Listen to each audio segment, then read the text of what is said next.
When the internet began, bulletin board services, or BBS, became the first online communities of the so-called information superhighway. Using their phone lines, people logged in from all over America to talk about sports, games, movies, and on one BBS in particular, share their ghost stories. Over time, those communities all went dark, except for one lone server that continues to operate somewhere in an unknown part of Pennsylvania's Rust Belt. A relic of the 1990s, veiled in mystery, it is a digital archive of humanity's strangest encounters with the unknown, as told by the people who experienced them. My name is Brandon Schexnayder, and you are listening to Fear Daily.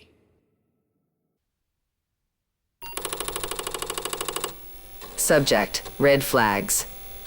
User: Opsri8.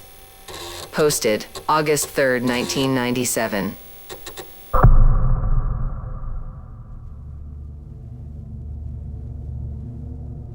It wasn't the blood that made me quit.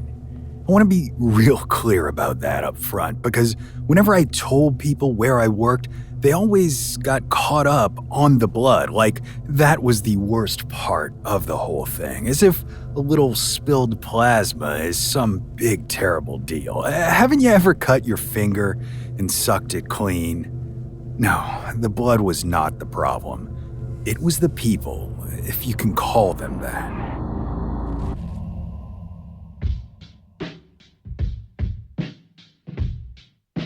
Now look, don't give me any grief. I know. I should have seen the red flags from the very start. A plasma donation center paying double what the others did wasn't right. But I was broke. The hours were flexible, and all I had to do was clean up after a bunch of junkies and broke college kids. Besides, the job came with a $2,500 hiring bonus. I wasn't in a position to turn that down. Shit, I'm still not. Well, the first time I met the night donors, I thought they were just that. Junkies looking for some quick cash or a way to get high faster. Most came in right before closing, always together, always quiet. But what was absolutely nutty about it was that they weren't just regulars. They came in every damn night. And if you've ever donated plasma, you know you're supposed to wait at least 48 hours between visits. These people, not even close. 11:30 p.m. sharp. They were walking through that door and into the back room. Like I said, at first, I thought it was drugs. Smithville was pretty notorious for this pain clinic down by the plastic factory that you could supposedly get a script for like $100. So I figured this was sort of like that. But these loyal customers, if you will, didn't look strung out. They didn't really look anything. And yeah, I mean that literally. Their faces didn't register at all. No small talk, no jokes, no complaints about the cold. They just stared straight ahead like zombies waiting for their turn to get to the back. It was fucking creepy, and I should have gotten out, yet here we are. My second week was when the real shit started happening. I was mopping the floor near the cold room where they stored the blood. Inside there, the bags sat on metal shelves behind a locked door, stacked in rows like raw meat. It's a pretty creepy sight, but anyway, as I mopped, humming to myself and passing the time, I heard something unexpected from inside. A wet sound, like a sucking, but not a mechanical type, more like a kid who's squeezing the last few drops from a juice box. I froze. Someone was in there. Slowly, I put the mop back into the bucket and turned just in time to see the door click shut The red authorized personnel only sign was swinging on its chain. But no one was there. The room was empty, the front door locked, and not a soul was in the building. Now, obviously, I didn't tell anyone then. What was I supposed to say? Hey, boss, I think someone's chugging the inventory? No, thanks. It wasn't my problem. My job was to mop the floors and collect my paycheck. Besides, I figured maybe I just imagined it. It was late. That lasted only a few days.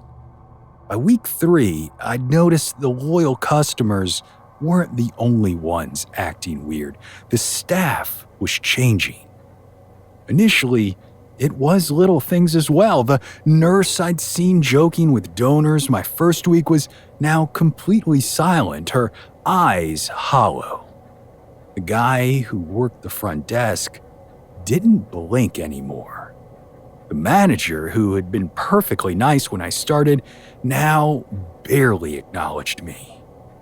Then there were the new hires. As you'd expect, turnover was high here, but it didn't seem like anyone ever actually left. Just one day, someone was gone and a new person was in their place. But the new ones weren't right either. Same glassy-eyed stare as the night donors, the loyal customers. It was then, on week 3, that I decided I was done. Something fucking weird was going on here, and I didn't want to be next. But here's the thing. Deciding you're done and leaving weren't the same. When my shift ended at 1 o'clock, I grabbed my bag and booked it toward the front door. The lobby was dark except for the glow of the security light above the desk, and as I stepped through, I felt it. An awareness, a presence that prickled against my skin like static electricity. I was not alone. I turned, heart hammering, and there they were. The night donors, the loyal customers. But they weren't standing in line like usual, rather clustered together just beyond the glass, waiting. Their faces were still, their eyes too wide, too empty. One of them, a woman, I think, pressed a hand against the door, her fingers leaving a smear of something dark and wet. It was blood. That was enough for me. I reached for the deadbolt, but the second my fingers brushed the metal, a sound broke the silence, a wet, sucking sound echoing through the hall, and it wasn't coming from outside, it was coming from the back, the cold room. A metallic click followed, then a slow, heavy creak, the cold room door unlocking on its own. I should have run right then, bolted for the emergency exit, but my body betrayed me. My confusion, staring at the empty faces through the window in fear of who was inside with me. A shadow uncoiled in the hallway, its edges indistinct, like it wasn't walking, but pouring forward, slithering. Finally, my sense of flight kicked in, and I didn't wait to see what it was. I spun on my heel and sprinted for the back exit. My sneakers skidded against the tile, breath coming sharp and ragged as I slammed into the push bar. It didn't move, locked. A whisper scraped against my ear. Too close, too cold. They see you now. I turned, pulse throbbing in my throat. The loyal customers were inside. They hadn't opened the door, hadn't made a sound. They were just there, standing in the dark, ringed around me like a noose tightening, their heads tilted in eerie synchronization, their mouths opening in unison, too wide, too many teeth. A Immediately, I grabbed whatever I could and began throwing it in their direction, hoping to slow down their approach long enough to figure out how to escape, and it was then that I decided to smash through a window and lunge for fresh air.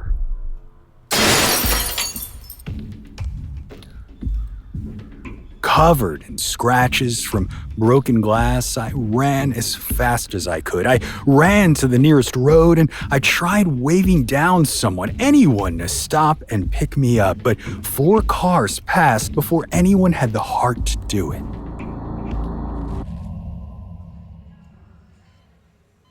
I don't remember anything after that except waking up in the hospital bed, IVs plugged into my arms. Apparently, I'd lost a lot of blood the night before, and the nurse said I was awful lucky to be alive.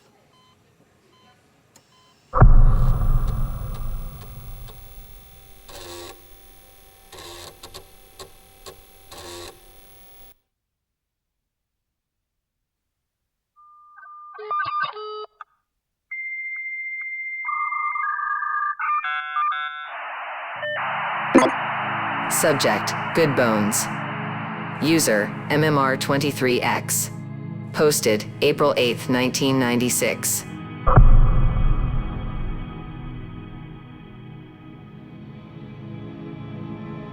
When my wife Donna and I bought this house, it wasn't in great shape, but we saw it had good bones and knew we could knock it into shape together. We closed on the property in December of '93, and thanks to an early spring, we started the renovation in March of '94. I'd like to say the project was a dream, but we hit a few snags along the way. Electrical issues, stolen tools, leaky gas lines, all of which were manageable, but took enough time we weren't able to move in until September. Truth be told, we still hadn't quite got the electrical issue under control quite yet, but we could handle some flickering lights if it meant getting out of the fifth wheel we'd been living in all summer. Donna has a knack for designing living spaces, especially lighting, and I love watching her work.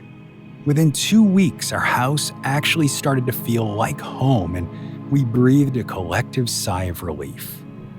Of course, we forgot the golden rule of renovation. When you think you're done, you're not, and were reminded of that fact at dinner when we heard a huge crash from above us. In the upstairs bathroom, I found a fixture Donna had chosen, an 8-bulb light bar from above the vanity, smashed against the far wall. The fixture was so obviously a write-off, the metal base twisted beyond repair, bulbs smashed into powder, that it was hard to believe it had fallen on its own. Thinking maybe our tool thieves had returned to up their game, I checked every single door, window, and closet, but there was no one to be found. There wasn't much to do but toss everything out, sweep up the mess, and grab new lights from Rickle on the weekend. They didn't have the same one, so Donna picked out something different, and so far it's stayed in place.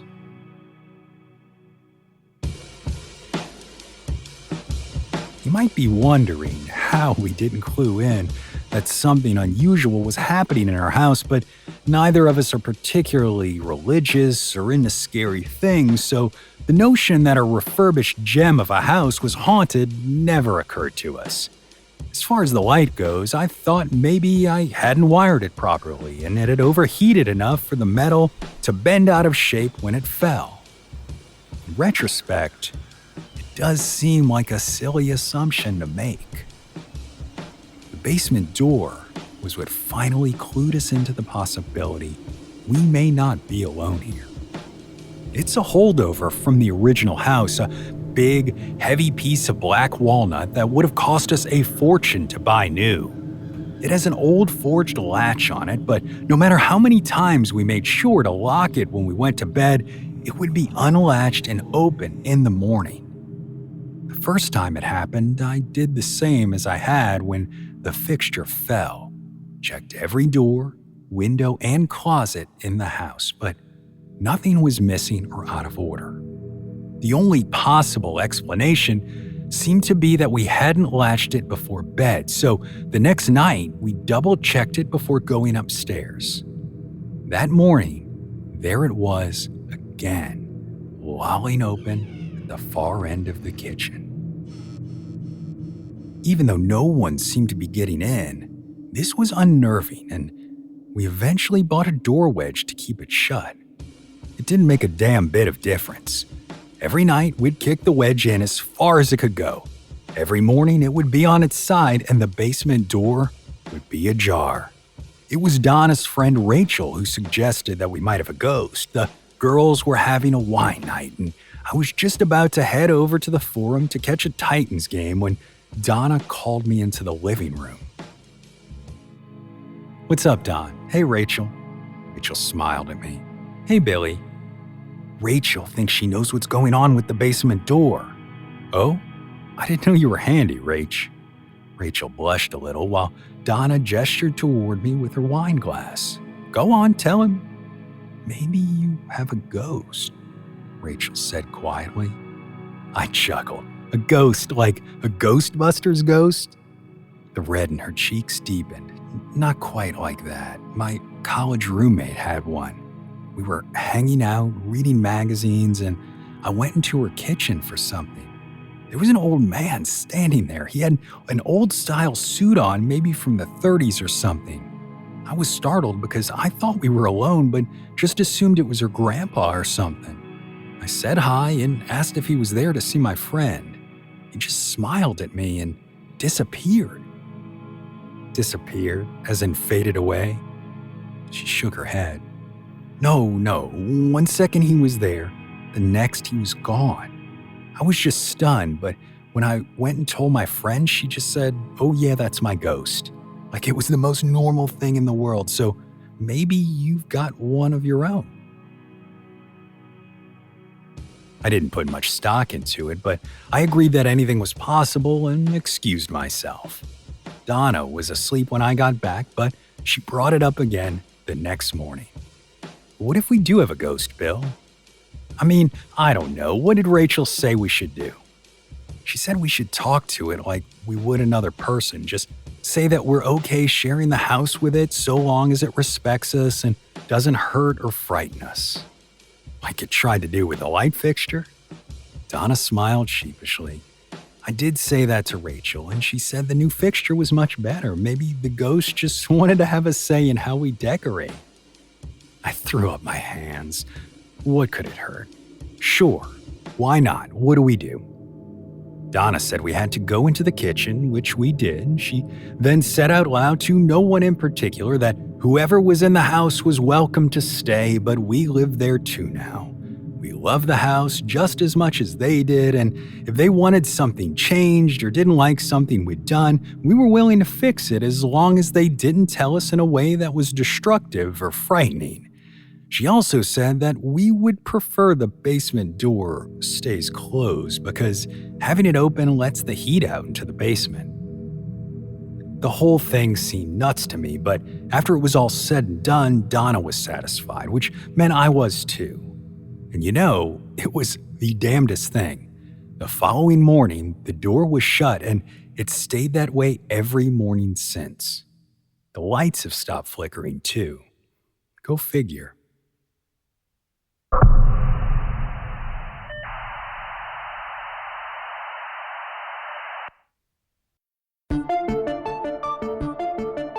Fear Daily is an independent podcast hosted by Brandon Schexnayder and written by Brennan Storr, with Joanna Smith serving as the consulting editor, audio production by Rachel Boyd, and sound design by Southern Gothic Media. This podcast is a work of fiction. Names, characters, places, and incidents are either products of the author's imagination or are used fictitiously. Any resemblance to actual persons, living or dead, or to real events or locations, is entirely coincidental. Ad-free versions of Fear Daily are available now on your favorite podcast apps. For more information, visit feardaily.com. But move fast, before the server goes offline.